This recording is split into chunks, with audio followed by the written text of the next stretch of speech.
Hey guys. Hey everyone.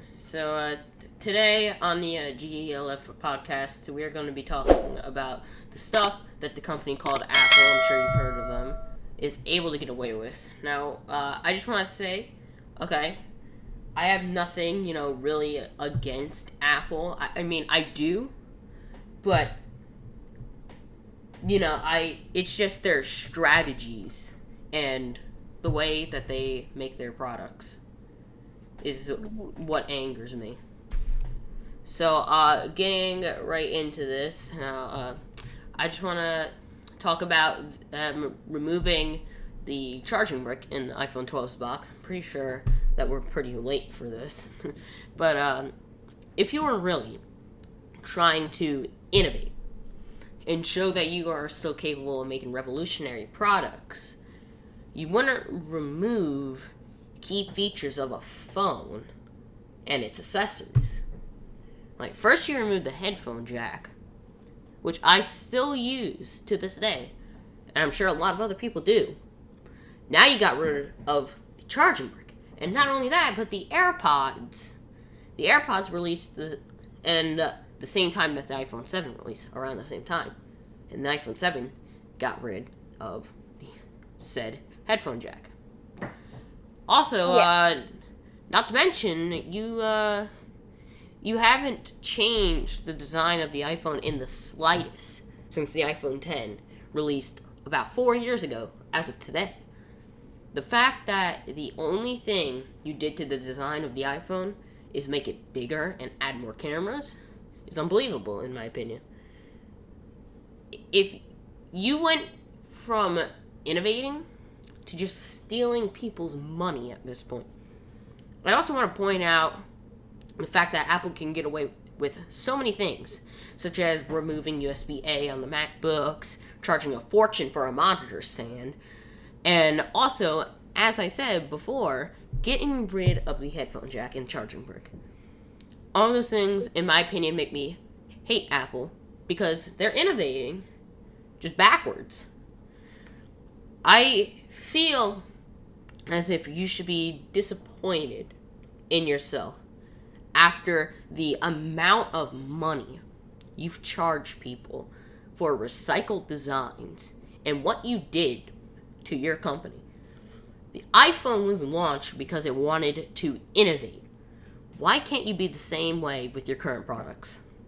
If anything, the iPhone 12 is just the iPhone 10.2 in my opinion.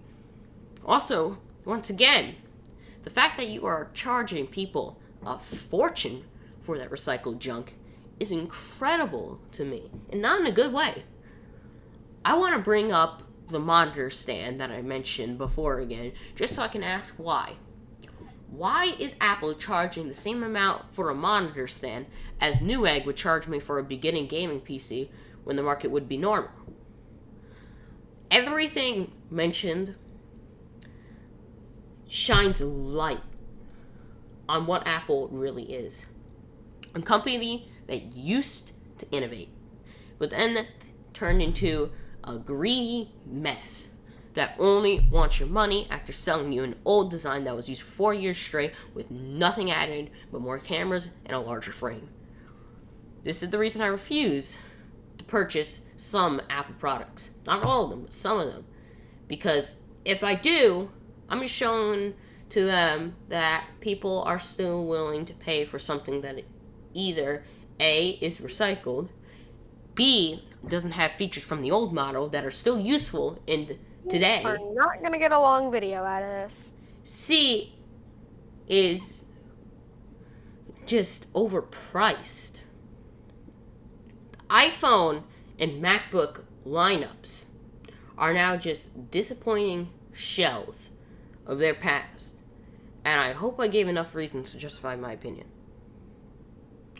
Yeah, no, Apple is definitely not what they used to be. Ever since I think it was the original owner that died, everything gone to kaput. From then on, honestly, Yeah, I think they should definitely add more features because, I mean, let's be real here. when you have Apple products and you need help with them, they don't even really help you that much either. And like that's another thing. Yeah.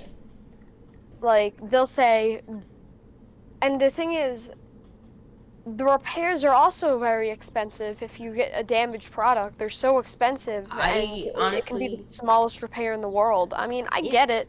The things can be expensive to repair, but how expensive is it to really make that phone if you're removing features and also pretty much making selling it for more money? I mean, how much money do you really need to get to make a phone like that and then sell it for that little amount of money?